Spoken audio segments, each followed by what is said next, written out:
The champagne flutes chimed as Sarah concluded her speech, her impeccably manicured hand clutching the microphone. "And now for the announcement you've all been anticipating," she paused, flashing that million-dollar grin that had appeared in every company newsletter since her appointment as CEO last year. "Please join me in congratulating our new Vice President of Finance, my dear sister, Jennifer Marshall." The grand ballroom at the Fairmont erupted in applause, with 200 employees in their finest attire all gazing at me. I nearly dropped my drink, my hand quaking as I tried to comprehend what was unfolding. This wasn't right. I was just a mid-level financial analyst, not a VP candidate. I hadn't even interviewed. "Come on up here, Jen," Sarah called, her voice carrying the same syrupy sweetness she had used when asking me to co-sign for her first car at 16. Something felt off as I approached the stage. My phone buzzed in my clutch, likely a congratulatory message from Mom. But when I glanced down, my blood ran cold. Chase Bank alert, transfer complete. $127,000 to account ending in 48.91. I froze. That was my emergency fund, my house down payment, everything I'd saved over 8 years of 60-hour weeks and denied vacations. My fingers raced across the screen, opening the banking app. Balance $243.17. Jennifer appeared speechless while Sarah laughed into the microphone, drawing more chuckles from the crowd. She had always been the quiet one in the family. Quiet, yes, just like when she borrowed my college fund for her startup that mysteriously failed, or when she convinced our parents to remortgage their house for her foolproof investment scheme. Last year, I reached the stage, my legs somehow still functioning. Sarah pulled me into an embrace, whispering, "Just smile, little sis. Your moment of glory." Glory? More like her perfect setup. The next hour was a blur of handshakes and congratulations. "You must be so proud," people kept saying. "Working with your sister, keeping it in the family, if they only knew." At 9:47 p.m., my phone buzzed again. Another transfer alert. Investment purchase confirmed, Market Shield Securities. I had never heard of them. Sarah was across the room, champagne in hand, laughing with the board members.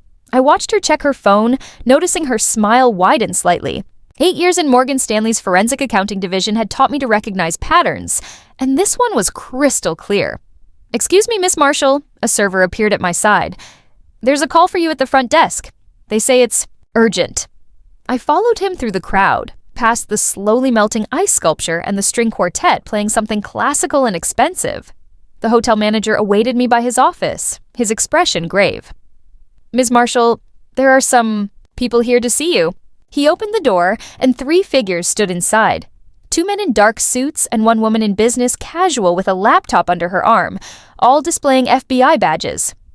"Jennifer Marshall," the woman stepped forward.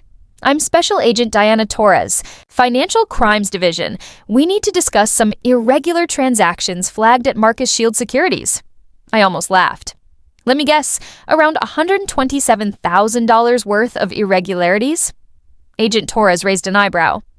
"You're aware of the transfers?" "I am now." I pulled out my phone, showing them the alerts. "And I can tell you exactly who authorized them. The same person who just promoted me to VP of Finance without warning. Your sister, Sarah Marshall, the one and only." I sank into a chair, the evening's events suddenly making sense. She needed a scapegoat for whatever she had been doing at Market Shield. What better choice than her own sister, freshly promoted to VP of Finance? "Ms. Marshall," one of the male agents stepped forward. "What can you tell us about your sister's connection to Marcus Thorne?" The name hit me like a physical blow. Marcus Thorne, the hedge fund manager indicted last month for running a $50 million Ponzi scheme. He was the same Marcus Thorne I'd seen leaving Sarah's office late one night in October, looking anxious. "I think," I said slowly, "I can tell you quite a lot. But first, I need to show you something from my personal laptop. I've been keeping a separate record of some concerning transactions I've noticed over the past few months." Agent Torres nodded. That would be extremely helpful. As I pulled out my laptop, my phone buzzed one last time, a text from Sarah. "Where are you? The board wants to take photos with their new VP." I showed the message to Agent Torres. "Should I tell her I'm a bit busy at the moment?" "Actually," she replied, "I think we should let her keep wondering. Sometimes silence speaks volumes." I thought about all the times I had stayed quiet for Sarah's sake, all the money I had lent, all the schemes I had overlooked. Now, finally, the truth would have its moment. Looking at my banking app one more time, I felt an odd sense of calm. 243.17. Everything I'd saved was gone in an instant, but Sarah had overlooked one crucial detail about her quiet little sister. I knew where all the bodies were buried, and I had receipts for every single one. Agent Torres, I said, opening my laptop. Let me show you exactly how deep this rabbit hole goes. The hotel manager brought us coffee while I connected my laptop to Agent Torres's secure drive. 8 months of meticulously documented transactions filled the screen, each one a red flag I had noticed but never reported until now. It started small, I explained, pulling up a spreadsheet from March. Consulting fees to shell companies, unusual wire transfers to offshore accounts. Nothing obviously illegal, but the patterns were familiar. Agent Torres leaned forward. Familiar? How? I spent 3 years investigating Madoff-style schemes at Morgan Stanley. These transactions mirror classic laundering patterns. I clicked through to a folder labeled Market Shield Cross-References. See these transfers? They're structured to look like legitimate investments, but the money just circles back through different entities, all connected to Marcus Thorne. The male agent, Anderson asked, not directly? Sarah was smarter than that. She used intermediaries, usually failing companies she'd acquire through the firm. But look at the IP addresses for these wire authorizations. I pulled up another document. They all trace back to the same block of offices, including one registered to Thorne's wife. My phone buzzed again. Sarah, seriously, where are you? Don't embarrass me like this. Agent Torres noticed my expression. Your sister doesn't know you tracked all this. Sarah never thought I was capable of understanding high-level finance, I said, a bitter laugh escaping. She used to tell our parents I was better suited for basic accounting, while I was building forensic models for 9-figure fraud cases at Morgan Stanley. Why did you leave Morgan Stanley? Anderson asked. Sarah convinced me to join her firm. Last year, she said it was time to keep things in the family. I opened another folder. That's when I started noticing the discrepancies. Small at first, then larger.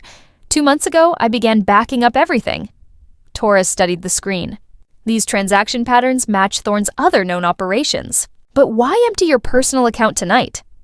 I pulled up my banking records. Because of these.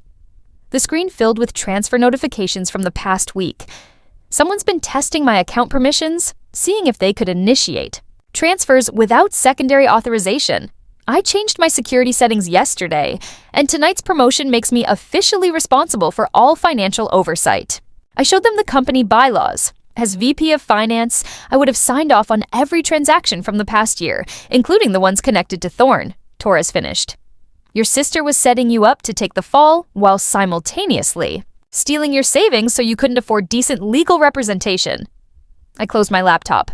Classic Sarah. She always did like solving 2 problems at once. My phone lit up again, this time with a message from my mother. Honey, why are you taking photos with the board? Sarah says you're being difficult. Agent Anderson checked his watch. The party's still going on upstairs. Full swing. I confirmed. Sarah would never let a little thing like an FBI investigation ruin her perfect evening. Ms. Marshall, Torres said carefully, we'd like to propose something. Would you be willing to go back to the party? I raised an eyebrow. Why? Because right now your sister doesn't know we're here. She doesn't know what you've shown us. And most importantly, Torres smiled slightly, she doesn't know. We've been building a case against her for months. Your evidence is the final piece we needed. Understanding dawned. You want me to act normal while you get everything in place? Just for a few hours, Anderson added. Give us time to secure warrants for the Market Shield offices. We don't want anything disappearing overnight. I thought about Sarah upstairs, champagne in hand, probably already devising how to explain my inevitable arrest to our parents. How she played the devastated sister forced to turn in her own flesh and blood for financial crimes. I can do better than act normal, I said, standing up. I can make sure she doesn't suspect a thing. I pulled out my compact and checked my makeup. After all, what kind of VP would I be if I missed my own celebration? Torres handed me a small device. Wear this. We'll be monitoring everything. One question, I said, clipping the miniature microphone to my dress. The $127,000 she took? "We've already frozen those transfers," Torres assured me. "You'll get every penny back." I smoothed my dress, took a deep breath, and then said, "Let's go give my sister the performance of a lifetime." The elevator ride back to the ballroom felt surreal. Music and laughter spilled out as the doors opened. Sarah spotted me immediately, weaving through the crowd with that perfect smile still firmly in place. "There you are," she exclaimed, grabbing my arm. "Where have you been? The photographer's waiting." I smiled back, channeling every ounce of the quiet, admiring sister she thought I was. "Sorry, just needed some air. It's also overwhelming." "Well, come on then." She pulled me toward the stage. "Everyone wants to hear your acceptance speech." As we walked through the crowd, I thought about all the speeches Sarah had given over the years, all the times she'd stood in the spotlight while I watched from the shadows. But tonight would be different. Tonight, my quiet diligence would finally speak louder than her practiced charm. "Ladies and gentlemen," Sarah announced, "my sister would like to say a few words." I took the microphone, aware of the FBI agents now positioned discreetly around the room. "Thank you all," I began. "You know, my sister always taught me the importance of family loyalty." The irony wasn't lost on either of us. To family loyalty, I raised my champagne glass, locking eyes with Sarah. And to always keeping accurate records. Something flickered across her face, a micro-expression most people would miss. But I'd spent years studying my sister's tells.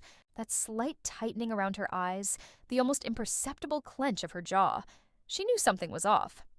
"And speaking of records," I continued, my voice carrying across the now silent ballroom, "I'd like to thank the board for trusting me with our company's financial oversight. I take my fiduciary responsibilities very seriously." Sarah's champagne glass trembled slightly behind her. I noticed Mr. Davidson, our lead director, checking his phone with a frown. The FBI must have started making calls. In fact, I turned to address the board members directly. "I've already prepared a comprehensive review of our last quarter's transactions. I'd be happy to walk you through some interesting patterns I've noticed." Sarah's hand gripped my elbow. "Maybe save the shop talk for Monday, sis." Her fingers dug into my skin. "Tonight's for celebrating." "Oh, but this is fascinating stuff." I kept my tone light and professional, especially those new investments through Market Shield Securities. Quite innovative structuring there. The color drained from her face. In my earpiece, Agent Torres whispered, "Warrants secured.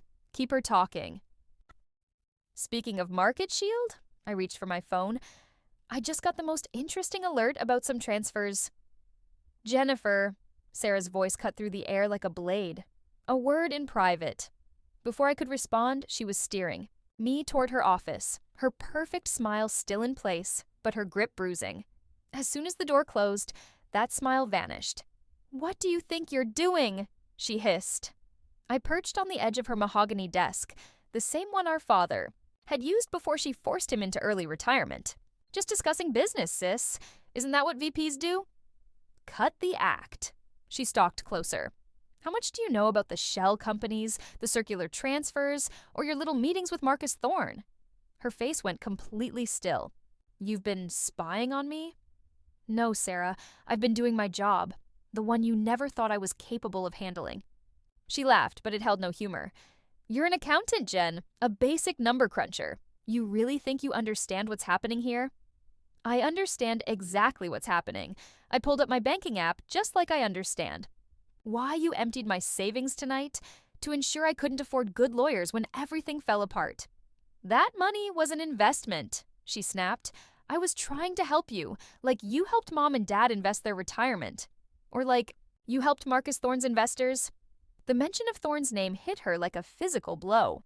She stumbled back, catching herself against the wall. "You don't know anything about Marcus." "I know he's under federal indictment.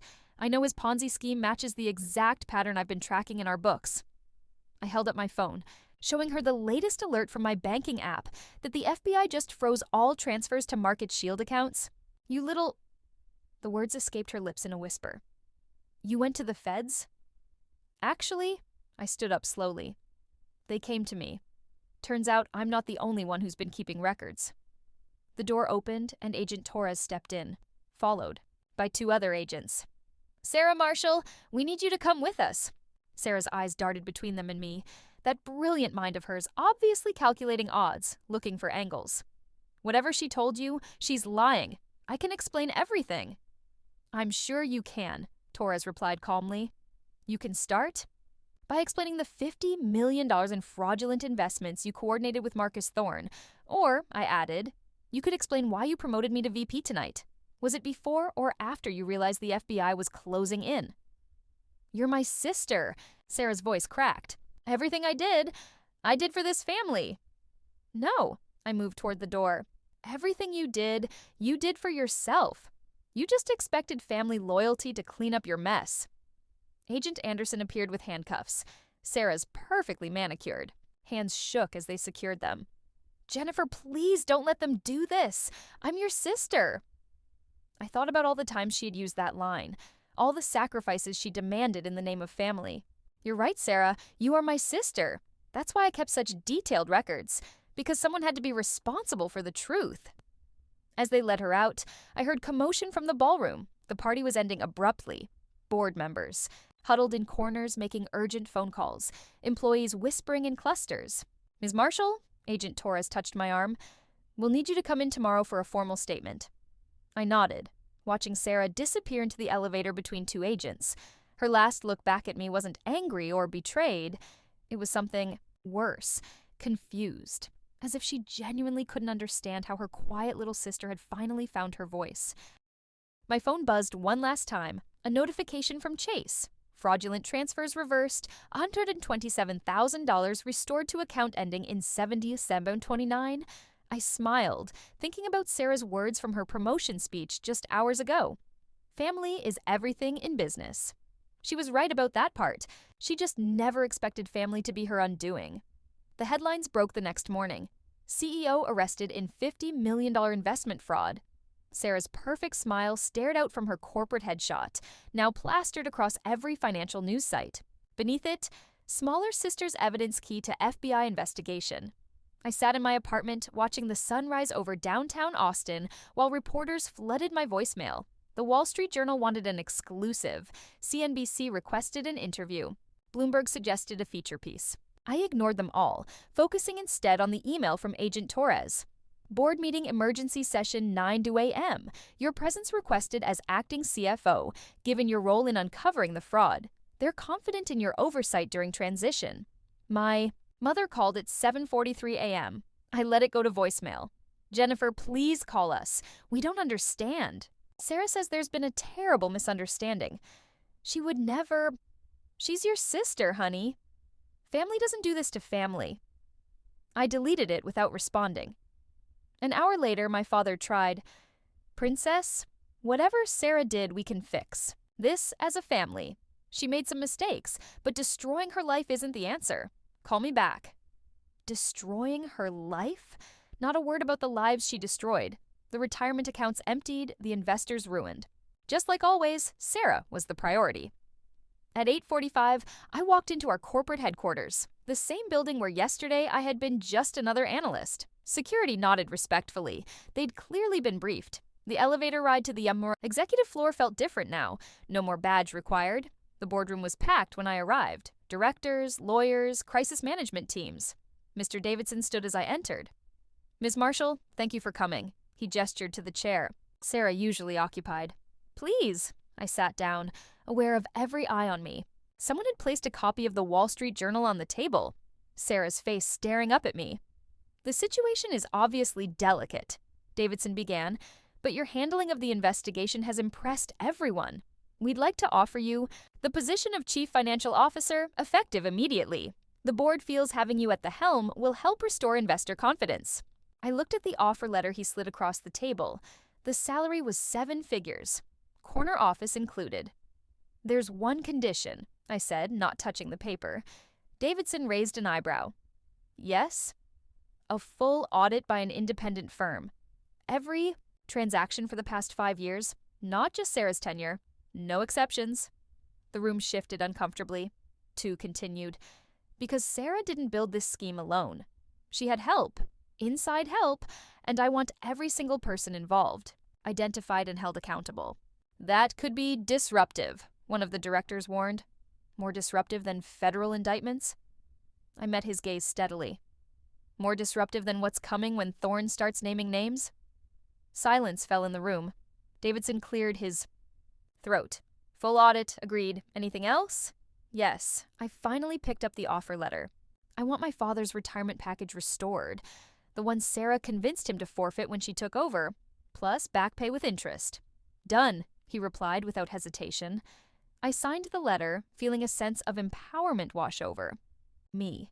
For years, I had stood in the shadows, but now I was stepping into the light.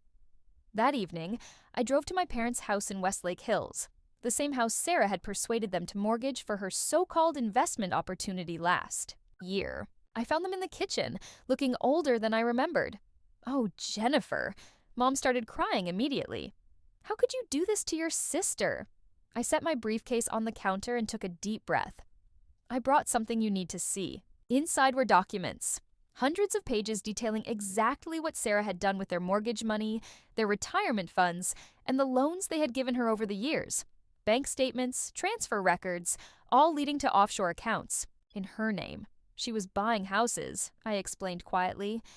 In the Caymans, in Switzerland, setting up accounts, planning her exit before everything collapsed.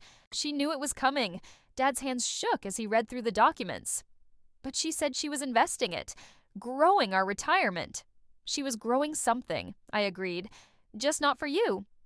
I pulled out one final document. This is a cashier's check. It covers your mortgage plus the retirement money she took. The board approved it this morning as part of the restitution package. Mom started to push it away. We can't accept this. It's not a gift. I cut her off. It's your money. She stole it. I'm returning it. That's what family actually does. But she's in jail, Mom whispered. Our baby is in jail. She put herself there. I stood firm. And she would have put me there too if she'd had the chance. What do we do now? Dad asked, looking lost. You let the FBI do their jobs. You tell the truth when they interview you, and you stop asking me to fix what Sarah broke. I headed for the door. I have a company to run. Jennifer, Mom called after me. Will you ever forgive her? I paused, thinking about the sister who tried to frame me, who'd stolen my savings, who'd looked confused when I finally stood up to her. Forgiveness isn't the point, I said finally. Accountability is. Sarah taught me that, even if she never learned it herself. As I drove back to my apartment, my phone buzzed with a text from Agent Torres. Thorne talking, says Sarah was planning to leave the country next week. You stopped it just in time. I smiled, thinking about that promotion speech just 24 hours ago. Sarah had called me the quiet one, the reliable one, the sister who always supported family. She was right about the reliable part. I reliably did what she never expected. I chose truth over loyalty, justice over family, and finally chose myself. The next morning, as I prepared for the board meeting, I felt a mix of anxiety and excitement. I was now stepping into a role that came with immense responsibility, but it also meant that I had a chance to create real change within the company. When I arrived at the office, the atmosphere was tense. The board members were gathered, and I could see the apprehension in their eyes. They were still reeling from the fallout of Sarah's actions. I took my seat at the head of the table, feeling the weight of their expectations pressing down on me. Thank you all for being here, I began, trying to project confidence. Today, we need to address the future of our company in light of recent events. Mr. Davidson cleared his throat. Ms. Marshall, we understand the need for transparency and accountability moving forward. Absolutely. I nodded. We need to rebuild trust with our investors and our employees. This means a complete audit of all finances, not just the ones associated with Sarah.